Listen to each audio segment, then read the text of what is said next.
President came out recently and said at least 150 Civil Aviation Authority personnel should be fired. We wanted to know, or give us an update, or give the country an update. How far have you moved to ensure that is effected? Okay, it is true. Where we are, most of the government agencies, there is what we call corruption. And this corruption is not a one man's man.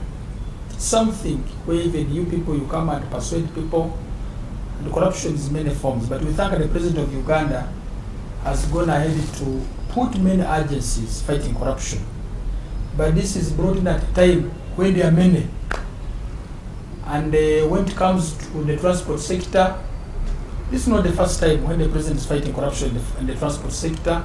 When I just joined this office, the President sacked the entire board of Uganda Railways Corporation and the MD. By that time, why he sacked them, they had procured locomotives expensively, yet they were not durable.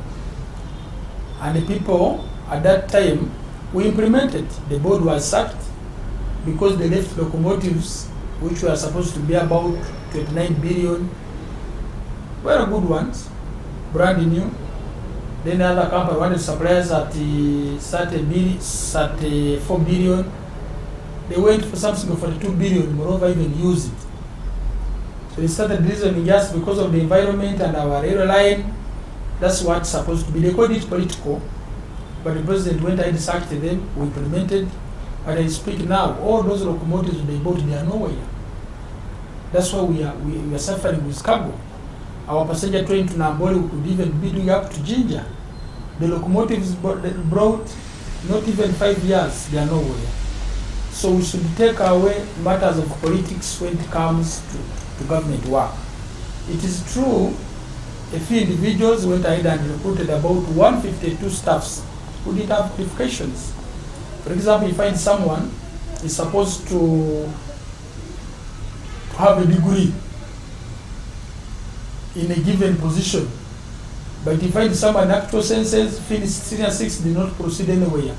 Went to NASA Road, brought his degree, he's doing a degree holder. In actual senses, did not go to class. You find someone who has a certificate, but is holding a job of someone of a degree. Why they come up with the minimum qualifications? Because that person has gone to class and has studied. So this is what is happening. How did it come about? We started seeing many incidences at the airport happening, which would have even been controlled by these various staffs. So which incidences were those? For example, the President told you there was a lift. That lift could lock individuals sometimes abruptly. And we had the most recent one, Mama Nyerere. She's our good mother, the wife to the late Julius Nyerere. She's a good person. She normally comes to visit our country. She loves us so much. She was locked in the lift for about 4 to 5 minutes. Yet the electricians and the people happening, they knew the problem and were there. This is something we're trying to fix. It doesn't work out. That's number one. Number two, you remember we had an incident where the mosquito nets of Ministry of Health were banned. People called it political, and that they had eaten money, they brought substandard mosquito nets that the Ministry of Health banned it by themselves, which was not true. That's another incident. You have seen leaking of air conditioning at the airport. You have seen them. Even the way they attract our people in an airport is the face of the country. You need to give people a lot of things really. So this one came in our mind. We need to investigate these people. There are two things. They may not be wanting to work for our country, to put a bad face on our country. That was one thing. Number two, maybe they are tired. We need to take them for refresher courses, or they did not qualify. Study well. So we subjected an investigation about 2,000 workers, just a sample. So there were about 1,000, a sample sample those key departments. We did our underground investigation to find out these schools where they started from.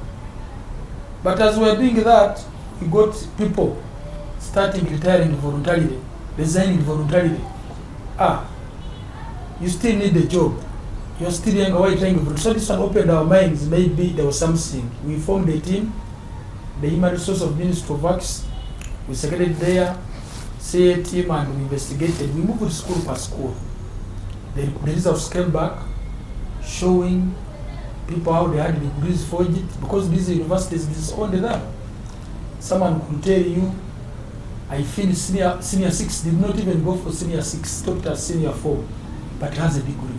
And you wonder how would someone, even, okay, if you had a certificate, then diploma, degree, one fine, but you jump from senior 4 to a degree. So that's how dangerous it was. We gave this for time. This is the report we have seen. What are you talking about? Come and defend yourself. Later, some of them defended, about 2 or 3, but the majority had nothing to explain.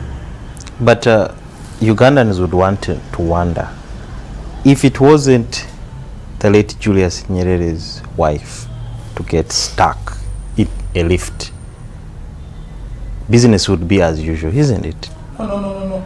Because you people, the politicians, you use the VIP, all right? You do not know what happens the other side, and everybody shuns the other side. Real people or leaders, you'd pass both sides to know what takes place. And all that happened to our visitor or the country's visitor wouldn't have happened or would have been avoided. So even on the side of the